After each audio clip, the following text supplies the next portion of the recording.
You're a defective product who can't even have kids, so we're getting divorced. I'll take the house and the car too. Samuel's right. You're no longer part of our family. You can go back to your parents or do whatever you want. Samuel and Hazel spat at me with a crude grin on their faces. Their twisted smiles looked so similar, I realized they were truly mother and son. Up until now, these people had treated me like a servant. They manipulated me for their convenience for years, but I never expected they'd find a new spouse for Samuel and push me to get a divorce.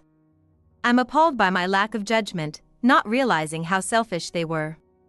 If I had known they were like this, I would never have married him. Though I made a crucial mistake in my life, I won't make the same mistake again. With this resolution in my heart, I looked Samuel and Hazel straight in the eye and slowly began to speak. My name is Harper, a 37-year-old working housewife. I work for a regular company and have a side job too. I met my husband Samuel 12 years ago. At that time, I was working for another company and met Samuel when he came over to make a sales pitch. Samuel was very charming back then, and I quickly fell for him, leading us to start dating. Our relationship progressed quickly, and we got married. However, my parents opposed our marriage. Samuel's company had a terrible reputation, and my father, who worked in the same industry, had heard some bad rumors. He said, "That company will go under soon, and you'll have a hard time if you marry him." But the more they opposed, the more stubborn I became, ignoring my parents' wishes and marrying Samuel. Unfortunately, my father's prediction came true. Not long after our marriage, Samuel's company went bankrupt. Though Samuel wanted me to quit my job, I quickly returned to work to support him while he was unemployed. Sorry, Harper. I'll find a job soon. Okay, I got it. I'll do my best until then. As promised, Samuel found another job, but this company was also pretty exploitative, and Samuel quit soon after. He continued to hop from job to job. Despite all this, we managed to build a house, thinking we'd finally secured our forever home. But that was short-lived. Samuel's parents moved in with us, practically forcing us into living together. Life from then on was awful. My father-in-law was almost non-existent, so he wasn't much trouble. However, Hazel, my mother-in-law, was full of snide comments. Hey, Harper? There's dust left here. Are you deliberately doing this knowing I have allergies? I'm sorry, Hazel. I'll clean it up right away. At first, Samuel's parents were quiet. But gradually, they revealed their true colors, treating me like a maid. After Samuel's company went bankrupt, our life became unstable, so I kept working. However, my in-laws didn't understand that I was supporting the household finances and thought my job was just a part-time gig done on the side. Samuel's working so hard outside, but you're just doing sloppy housework. With Hazel constantly complaining, my sighs only grew more frequent. Maybe influenced by her, Samuel also started to look down on me gradually. Hey, haven't you been slacking off a bit lately? I'm not saying don't go to work, but if you're gonna juggle both, you need to do a good job with work and chores. I'm sorry. The kind Samuel was completely gone, and he too started to treat me like a servant. As for my father-in-law, shortly after moving in, his unhealthy lifestyle caught up with him and he collapsed, requiring care. Naturally, I was responsible for his care as well.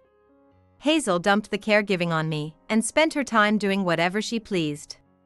I managed to handle the caregiving with the help of aides and home care services. But one day, while I was out for a quick shopping trip, my father-in-law passed away. The doctor said it was his time, but Hazel blamed me for his death. It happened because you abandoned your responsibility to take care of him. At the time, I was so shocked by witnessing a death firsthand that I took Hazel's words to heart. I believed it was my fault my father-in-law died and felt I had to atone for that sin. Convinced of this, I began to do whatever Hazel and Samuel said from then on. But recently, I've been occasionally thinking, is this really how my life should be? I married Samuel to be happy. But I am far from happy right now. Despite questioning my place in life, I was too busy to have the energy to improve things and just kept going through the motions. One day, after finishing work and on my way home, I passed by a small boutique and saw a pair of shoes that caught my eye. I had noticed this store before but never bought anything because my spending money was limited. However, I couldn't take my eyes off the shoes displayed in the window. I bought them. Before I knew it, I had purchased the shoes. I used my savings and had to keep it a secret from Samuel and Hazel. They even frowned upon me buying socks. The shoes I bought this time were quite expensive. If they found out, I couldn't imagine what they'd say, so I hid the shoes deep in their box and hurried to stash them in the back of the closet after getting home. I should save these shoes for a special occasion. Maybe I should reconnect with my friends from school. I had forgotten how uplifting buying new shoes could be. I had been so tied down in this house that I couldn't even buy socks freely. Though I felt a rush of worry over doing something bold and the excitement of wearing new shoes, my heart was racing. If I'm gonna go out, I'll need to get their permission. That would be tough, but I figured I'd manage somehow. I spent the next few days feeling brighter. But then one evening, exhausted from work and returning home, I opened the door to see Hazel trying to shove her foot into my new shoes. What are you doing? I shouted in surprise, and Hazel looked slightly startled. But soon, she wore her usual mean smile. What am I doing? I'm trying on these new shoes. When did you become so important that you could buy such fancy shoes? These shoes suit me better than your poor feet. So, I'm gonna take them. Hazel looked at me with a smirk as I stood there in shock, but her mean smile quickly turned into a scowl. What's wrong with these shoes? They don't fit at all. I hate to say it, but Hazel is, well, quite voluptuous. Naturally, her feet are just as large, so it's no wonder my shoes didn't fit her. However, Hazel blamed the shoes for the size issue and became furious. I don't want these, she shouted, throwing the shoes roughly on the floor. In the process, the shoes got dirty, and some of the decorations came off. Throw that trash away. As I heard Hazel's hysterical shouting, I gently picked up the shoes. If I fix them, I might still be able to wear them. The dirt would probably come off too. I held the now tattered shoes close, fighting back tears. I put the shoes back in the closet and waited for Samuel to come home. What happened today was just too awful. I decided to talk to Samuel about Hazel and waited for him to get home, which was late as usual. I'm so tired. Without even a greeting, Samuel sighed as he came in.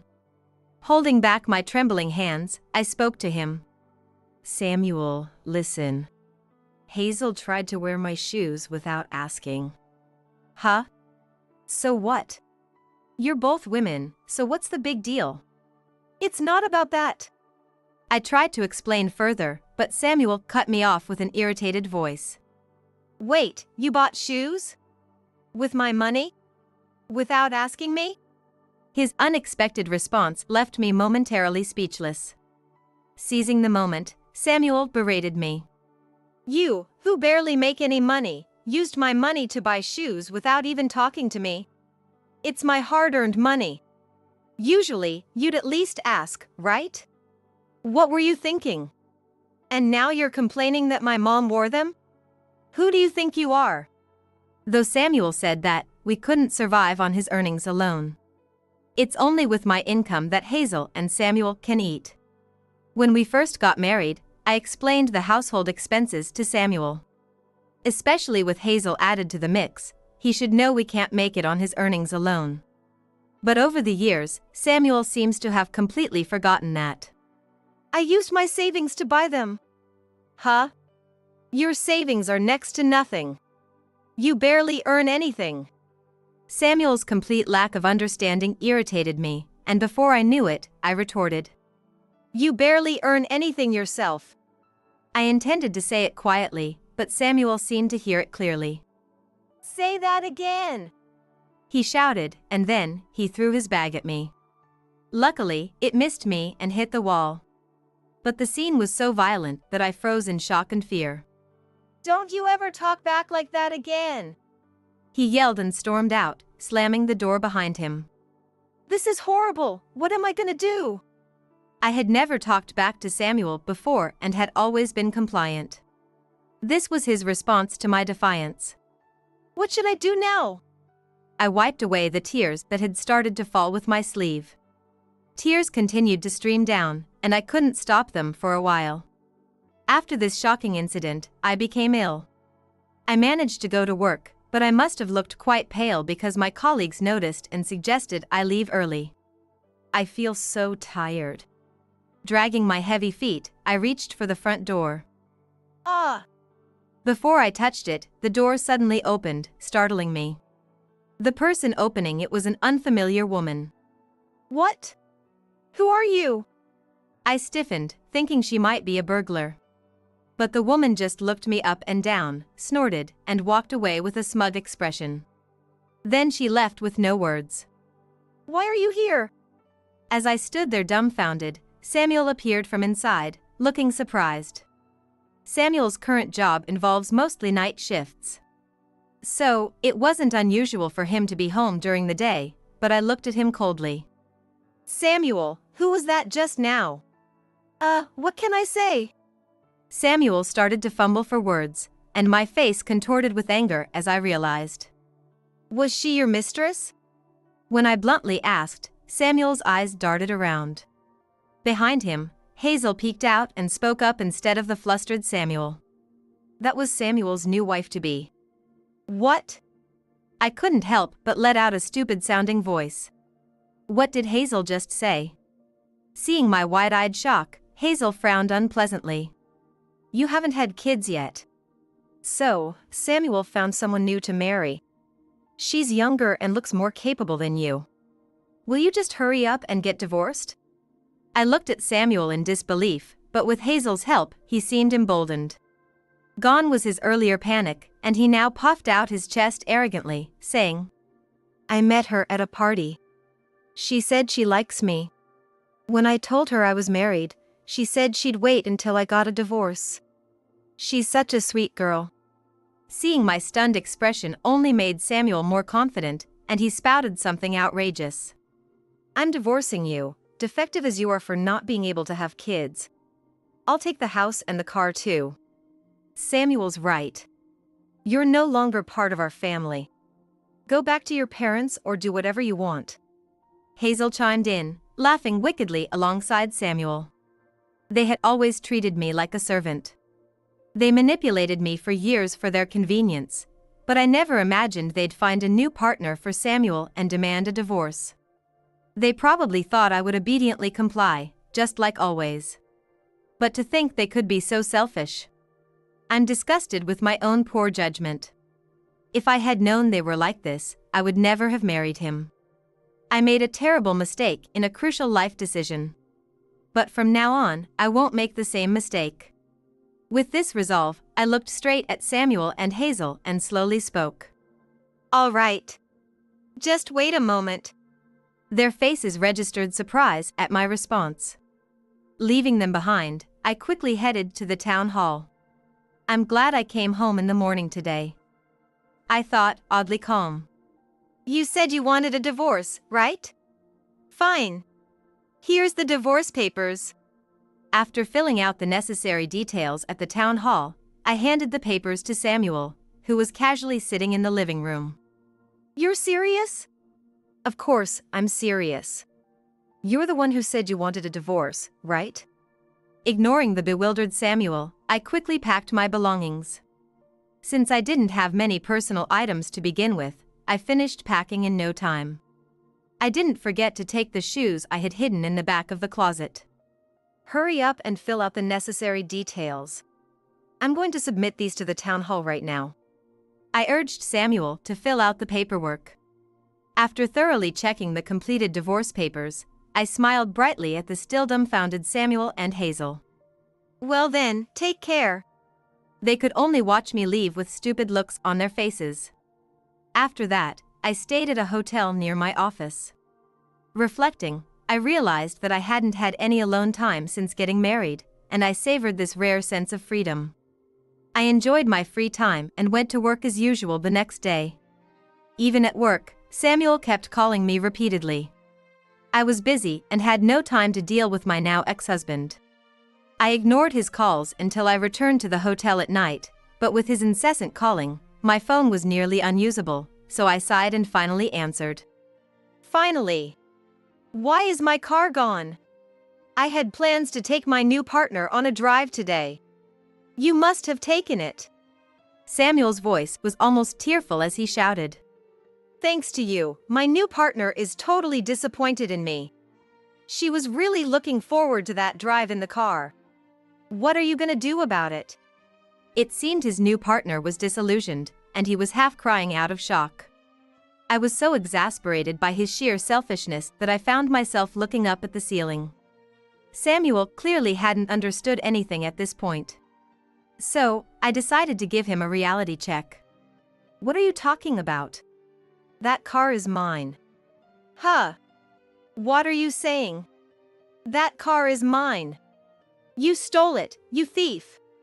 He tried to bite at me, but my big sigh stopped him. Listen, that car is registered in my name, all right? I paid for it, I've been paying the car tax, and I've taken care of all the inspections. You've just been borrowing it without asking. Get it? I had never stood up to Samuel like this before. So, he was shocked by my sudden assertiveness. Still, he stammered and tried to argue. You couldn't have paid that much money. So, did you pay for all those things? Do you remember paying? Didn't you just use my money without telling me? At that moment, I wondered why I had married such a hopeless idiot and felt exasperated with myself. He assumed I handled all the complicated paperwork and spent money from his wallet without even checking. I almost wanted to put my head in my hands, wondering if this was really an adult. Then check your account. Are the inspection fees and car taxes paid from your account? Of course not, because I paid for everything. There's no way you could have paid so much money. Don't you know about my assets? I have a net worth of $38 million. What? Samuel let out a dumbfounded sound, so I patiently explained. My father inherited several properties from my grandfather and successfully managed them. He was into real estate management and stock investments. He passed on some of these assets to me. Apparently, I inherited my father's knack for asset management, and I grew my wealth through those properties and stocks. The side job I have been doing is managing my assets. By the way, my father gave me these assets before I got married. And my father, who opposed my marriage to Samuel, repeatedly warned me. Never tell him about your assets. Even though I rebelled against my father by marrying Samuel, I listened to this advice. Maybe it was a gut feeling.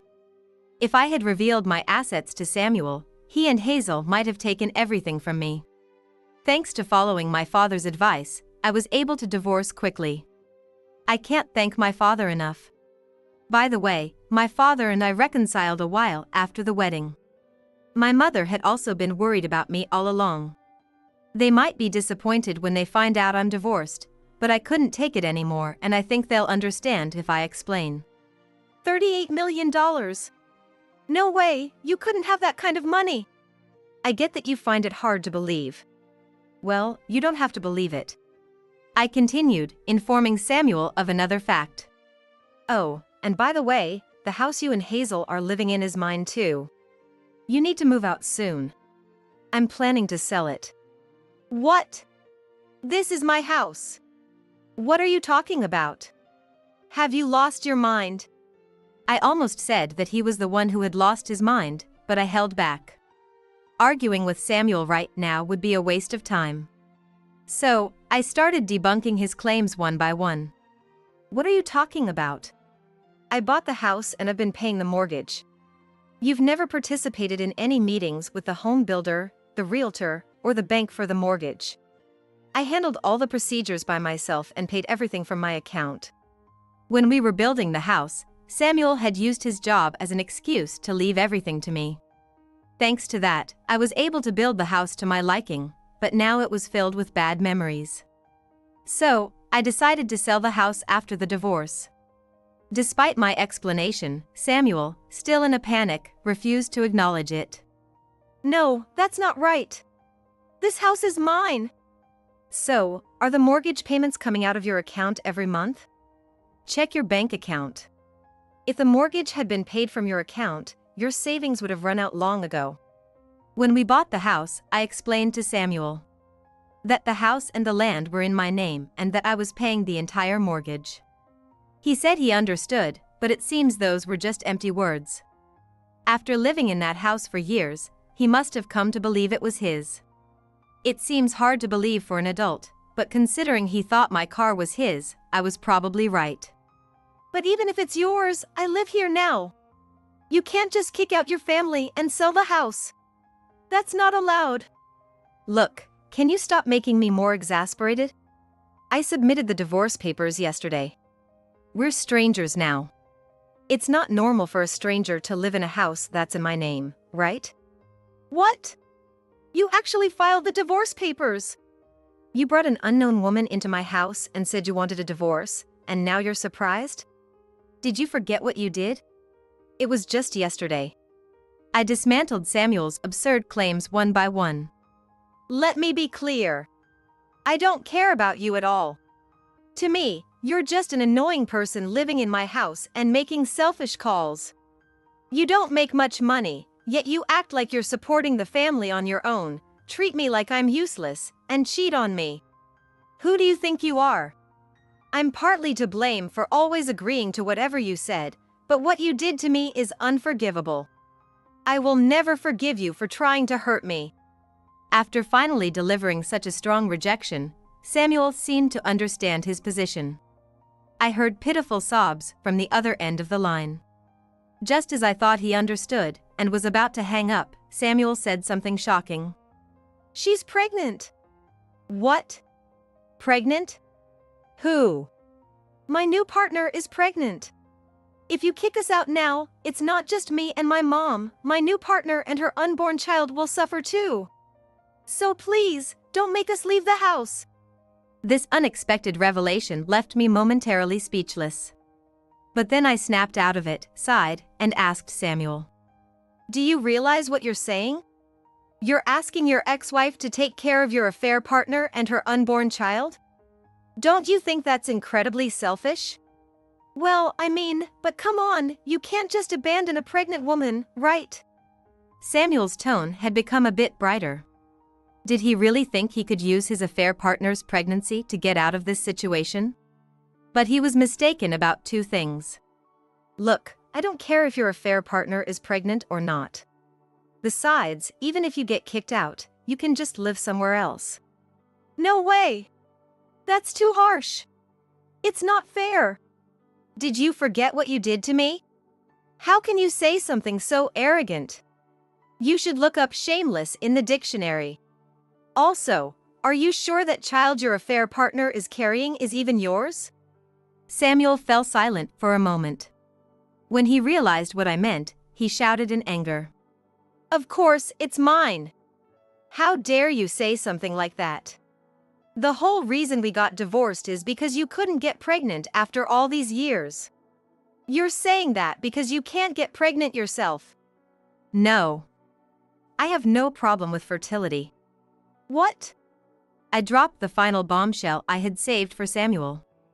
After we got married, I had a thorough examination at the gynecologist. The results showed I was ovulating normally and could have gotten pregnant any time. The doctor said it was likely an issue on your side. So, I'll ask again, is that child really yours? It might be wrong to judge by appearances, but the woman Samuel brought into the house looked quite flashy. She looked like someone who might play around. At my second question, Samuel was silent for a while. Maybe he had suspected it himself. That woman who said she liked him probably had someone else. That was evident because Samuel, suddenly in a frenzy, desperately tried to deny the reality. No, that's a lie. It's absolutely not true. I couldn't get pregnant? No way. She said she liked me. That baby is definitely mine. Why don't you go to the hospital and get yourself checked? and get a DNA test after the baby is born.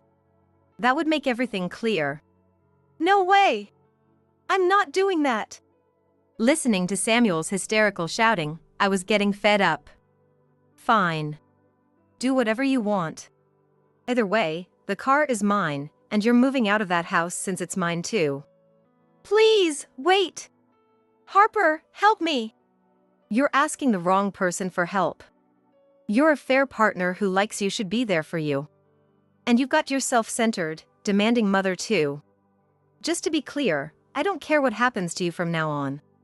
Whether you get kicked out and have no money, it doesn't concern me. So don't call me again. I realized today that your voice is really irritating and unpleasant. I hung up while Samuel was still at a loss for words. Then I blocked his number immediately. After that, Samuel didn't contact me again, but now Hazel was calling. She rambled on, but here's the gist. As I suspected, the child wasn't Samuel's. His affair partner targeted Samuel because she thought he had a stable life with a house and a car. That stable life was thanks to me, but she had no way of knowing that. When Samuel confronted her about the affair, she shamelessly dumped him and disappeared. Please, come back! We were wrong. We're really sorry. Hearing Hazel's pitiful, fake-sounding plea over the phone made me laugh out loud. Sorry? You, who always treated me so horribly. That's impossible. Give me a break. Do you even understand the meaning of sorry? Maybe you should look it up in a dictionary. What? How dare you, as a former daughter-in-law, speak like that? See, you're not sorry at all. I sighed at Hazel's true colors slipping out.